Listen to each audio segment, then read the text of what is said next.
My name is Michael. I'm 35 years old and my addiction almost killed my entire family. This is the story of how Jesus pulled me out of a hole, literally, and showed me that even the worst mistakes can be undone. Let me start with the truth. I'm an alcoholic. Started drinking at 17, never stopped. By 35, my routine was simple: work construction during the day, bar until midnight, stumble home, repeat. My wife Sarah begged me to stop. My dad, living with us on his pension, prayed for me every night. My 7-year-old son David would wait up just to make sure I made it home. We weren't rich. Dad's pension and my construction wages barely covered rent, food, utilities. Our house was small, inherited from my mother, but it was ours, only thing we actually owned. One Thursday night in September, I was at Murphy's bar like always, 3 beers in when someone called my name. Mike Patterson. I turned around. John Martinez, high school classmate. Hadn't seen him in 15 years. He looked good, expensive suit, gold watch, confidence that money brings. John, man, what are you doing here? Business trip, saw this old place, thought I'd grab a drink for nostalgia. He sat next to me, signaled the bartender. This round's on me. Hell, all your rounds are on me tonight. Free drinks? I wasn't saying no. We drank, talked about high school, caught up on life. He kept buying, I kept drinking. After my 7th beer, I asked the question. How'd you get so rich, man? He smiled. I've got a system, investment scheme, doubles your money in 6 months. Bullshit. I'm serious, but you gotta be brave enough to take risks. Tell you what, finish 5 more beers and I'll explain everything. 5 more beers. I was already drunk, but free was free. I drank them all. By beer 12, I could barely see straight. All right, John said, pulling out papers. Here's how it works. You invest with me, I double it, but you gotta sign now. Opportunity closes tonight. How much do I invest? Whatever you've got. The more you put in, the more you get back. He put a pen in my hand, pointed at signature lines. Multiple pages, tiny print, everything blurry. What's this say? Standard investment contract, just sign here, here, and here. I signed, didn't read a word, could barely hold the pen. John smiled, bought me one more drink to celebrate, then left. Said he'd call me tomorrow about transferring funds. I woke up on my couch the next morning to pounding on the door, not knocking, pounding. Open up, this is Reynolds Real Estate. I opened the door, man in a suit, clipboard in hand, 2 movers behind him. You need to vacate immediately. This house was sold yesterday. What? This is my house. Not according to this. He showed me papers, a deed transfer, new owner John Martinez, my signature at the bottom. No, this is wrong. I didn't sell my house. Sir, you signed the contract. Either leave voluntarily or we call the police. My hand started shaking, not from withdrawal, from panic. I grabbed my phone, checked my bank account. 0. Savings, 0. Even David's college fund, 0. That's when I remembered signing papers, multiple papers, drunk. Sarah came downstairs, saw the movers. Michael, what's happening? I think I signed something. Signed what?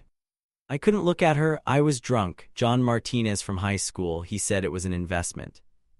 She stared at me, no anger, just disappointment so deep it felt like drowning. You signed away our house, drunk. Dad came out of his room, David behind him holding his stuffed dinosaur. Daddy, why are these men here? I couldn't answer. The movers started carrying our things out. We had 1 hour to pack what we could carry. Sarah didn't say another word to me, just packed David's clothes, grabbed important documents. Dad put his hand on my shoulder. We'll figure this out, son. But his eyes said what his mouth wouldn't. How could you do this to us? We moved into a motel that night, $60 a day we didn't have. Sarah took David to her sister's house the next morning. I can't look at you right now, she said. When you fix this, if you fix this, call me. She left with David. He waved from the car window. Bye, Daddy, fix it soon, okay?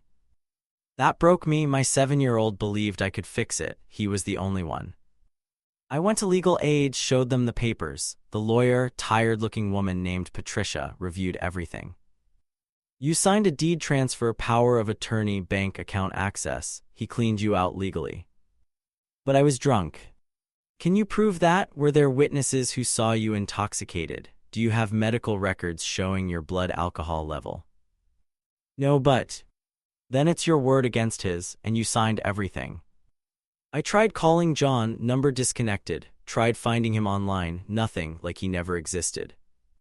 For 2 weeks I lived in that motel with Dad. He never blamed me, but I saw him counting his pills, stretching them out because we couldn't afford refills. Saw him eating 1 meal a day so we'd have money for another night's stay. I couldn't take it anymore. One night I got drunk again, spent our last $20 on whiskey. Dad was asleep. I walked out, no destination, just walking. It was dark, no streetlights in that part of town. I was stumbling along Riverside Road when my foot hit empty air. Construction hole 8 feet deep, unmarked. I was falling, already over the edge, when a hand grabbed my shirt and pulled me back so hard I fell backward onto solid ground.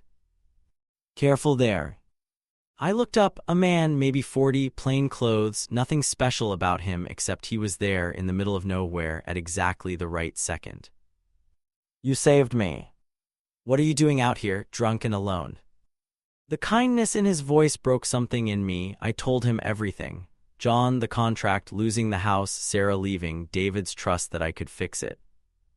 He listened to every word. When I finished, he said something strange. Why haven't you gone to court? I did, they said.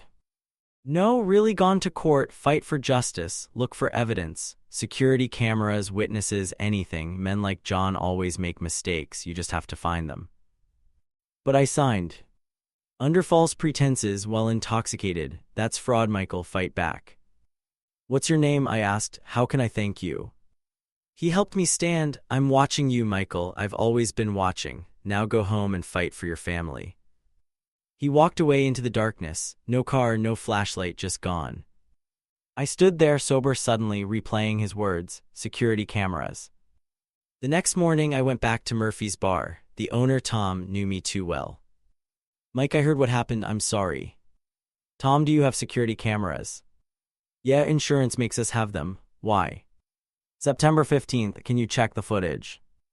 He brought me to his office, pulled up the files. There it was, me and John, time-stamped. You could see John putting papers in front of me, see me barely able to hold the pen. See John guiding my hand to sign, see him buying me drink after drink, checking his watch, waiting until I was drunk enough.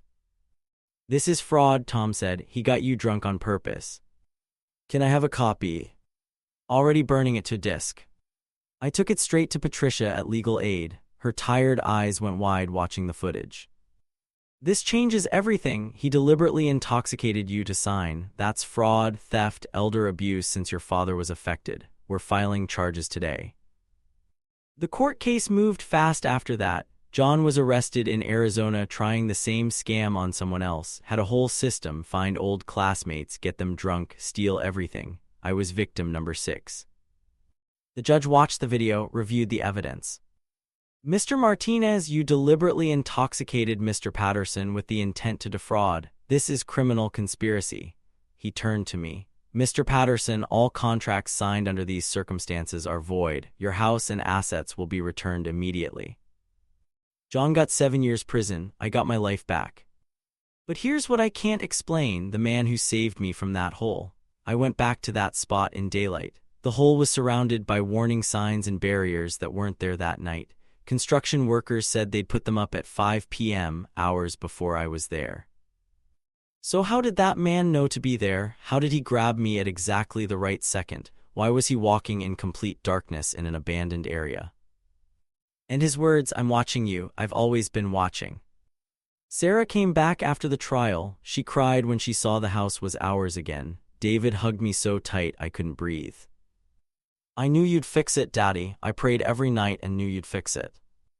That's when it hit me. David prayed every night. Dad prayed every night. Sarah, even angry, probably prayed too. And exactly when I needed him, a stranger appeared in the darkness to pull me back from death and tell me exactly what to do. That wasn't a stranger, that was an answer to prayer. I haven't had a drink since that night, not one. When I think about drinking, I remember falling into that hole and I remember the hand that pulled me back. Jesus' hand, through a stranger who knew my name without asking, who knew what I needed to hear, who appeared and disappeared like he was never there. The security footage from the bar saved my family, but think about it, what made me go back and look? Not my idea, the stranger's, the one who said he was watching me.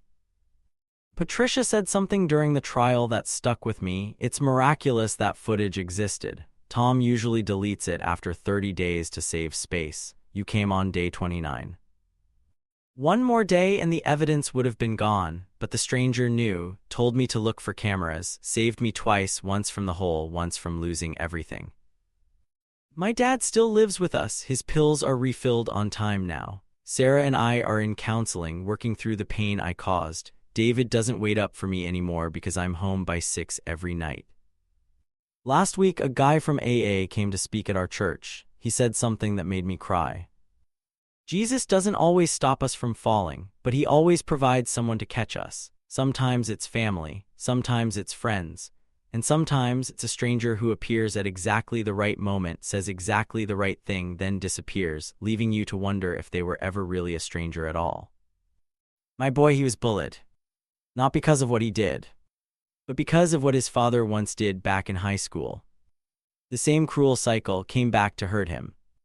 And when he got injured, I broke inside. But then God stepped in.